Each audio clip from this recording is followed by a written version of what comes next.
Hello everyone! This week I was inspired to do a video on difficult temples, having just completed the Water Temple in Ocarina of Time. So let's get into it. The Water Temple in Ocarina of Time was second only to the horse scene in Neverending Story as far as ruining childhoods go.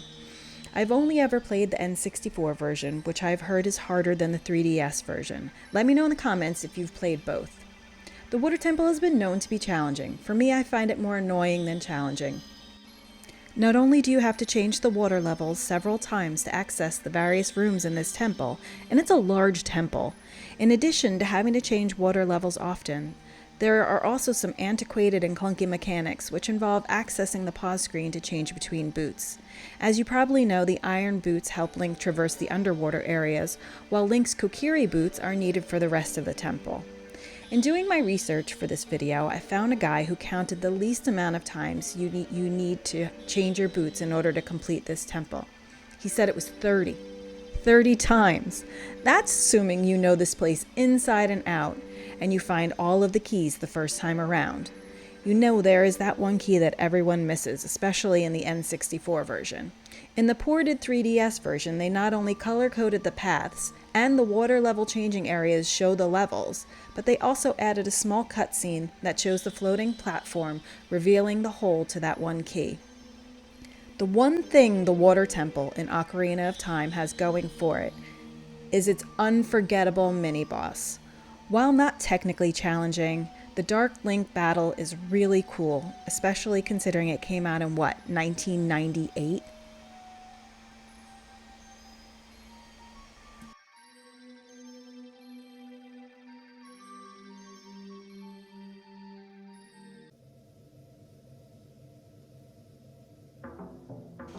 The Great Bay Temple in Majora's Mask was one that I saw on many people's lists of dungeons that they just hate. And I get it. A lot like the Water Temple in Ocarina of Time, you have levels of water that you're changing, and you have wheels that you have to turn. You have to change in and out of different masks several times over in order to get what you need to do. And also there's this really crazy room that just spins and spins, and you have a very hard time accessing the different pathways that you need to get to. I would put this one under the category of annoying, not so much challenging or difficult, but I'd love to hear your thoughts about it. Another one that made it to a lot of people's lists was the Palace of Twilight and Twilight Princess. While stunningly beautiful, and I think that made up for it, it definitely had its heart-pounding adrenaline. If you're anything like me, you get totally squirrely when you're under some sort of time crunch or you feel like there's a huge hand looming overhead. Unfortunately, in this game, you could only stun the hands, which made it a little bit more difficult. But I wouldn't put it on my list of most difficult temples, not with so many others out there that I think belong on that list.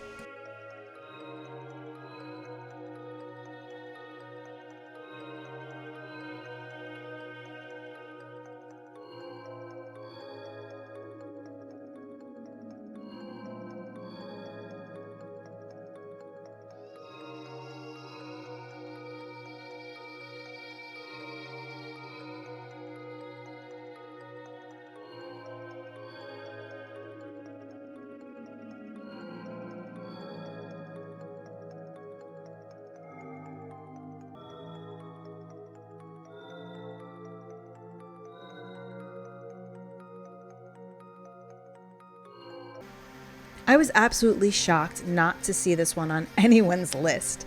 The Palace of Winds in Minish Cap. Oh my goodness, this one was so hard. And not only that, it went on forever. It just never ended.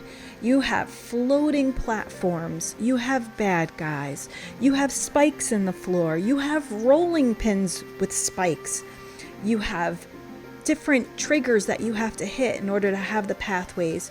You have wind blowing you off into the sky. You have all of these things, and it does just keep going.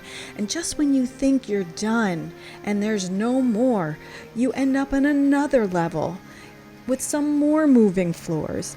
And then eventually you get to a point where you actually have trap doors with more moving panels underneath. And you have to hop through all of those.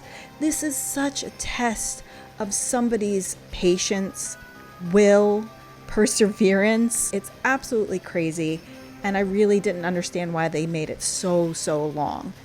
In the end of this, you get awesome payoff with this horrific boss that you're flying on top of. Oh, and did I mention there's cloning? You have to clone yourself. You have to clone yourself and hit eyeballs in the right pattern over and over again while flying and jumping between two bosses and killing them both while you're in the sky. So yeah, this one definitely made it to my list. It may not be on your list, and it certainly wasn't on other people's list, but I was sweating through this whole thing, and I know I almost rage quit a bunch of times.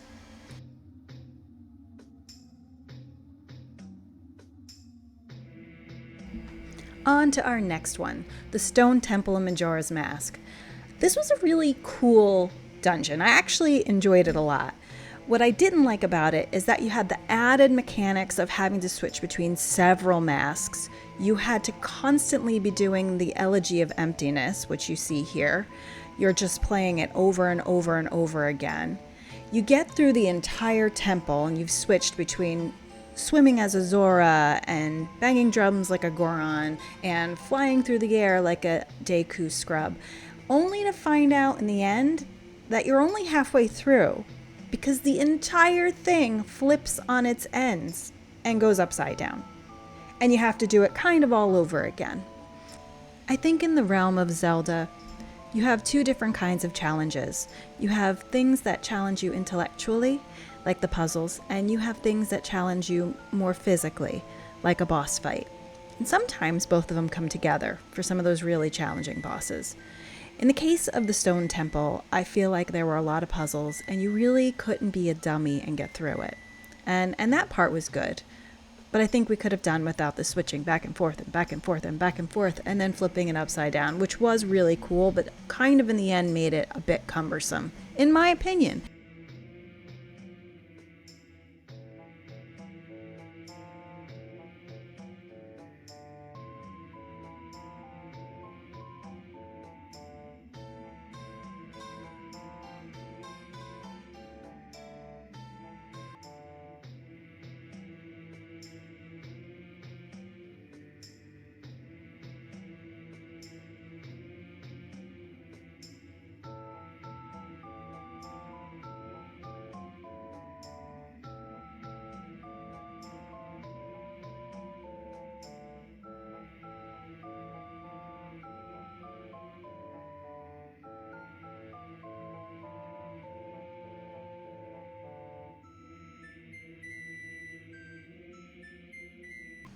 I kind of think sometimes we look back at some of these dungeons and temples fondly because it beat us up so badly, but we accomplished it in the end. And that was the Shadow Temple for me in Ocarina of Time.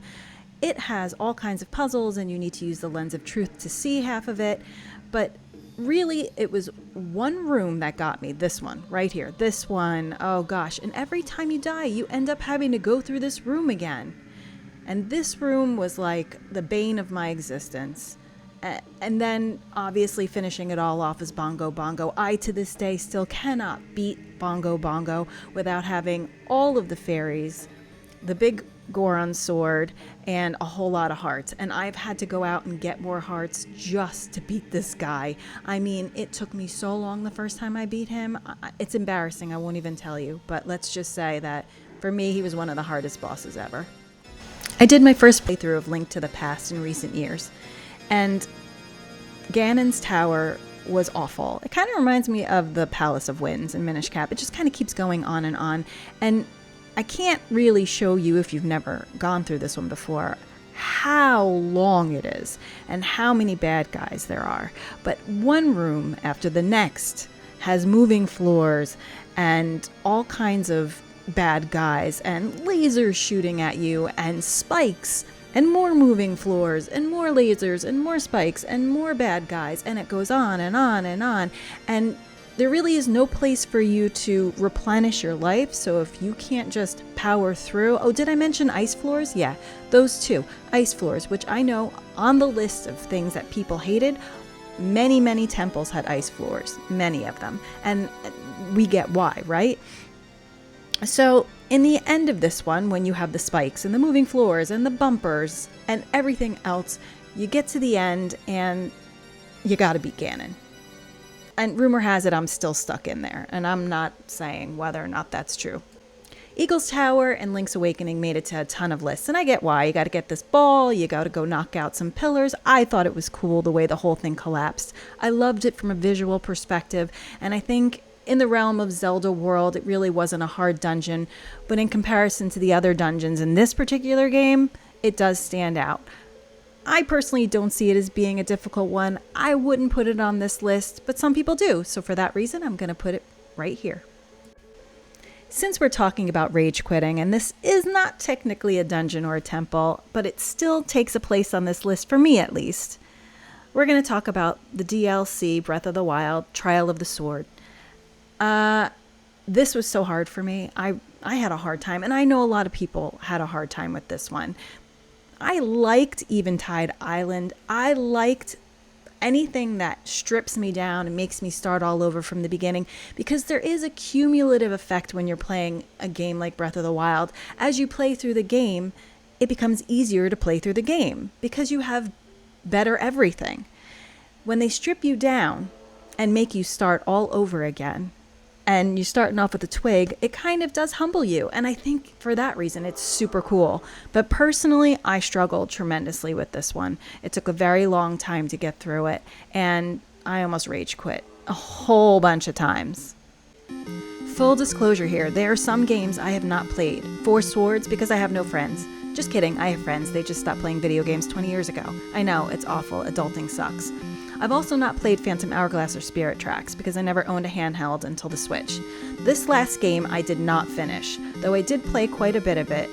Well, I might lose some respect here, but it's Zelda 2. I hate side-scrolling games, and although I'm not a rage quitter, those start at the beginning deaths make me feel all murdery. Anyway, coming in right here is basically this entire game, and I have such admiration for anyone who's finished this game. So you let me know in the comments, did you rage quit in anything Zelda related? Did you agree with my list? Did you not agree with my list? I would love to hear your thoughts. And as always, thanks for watching and have a great day.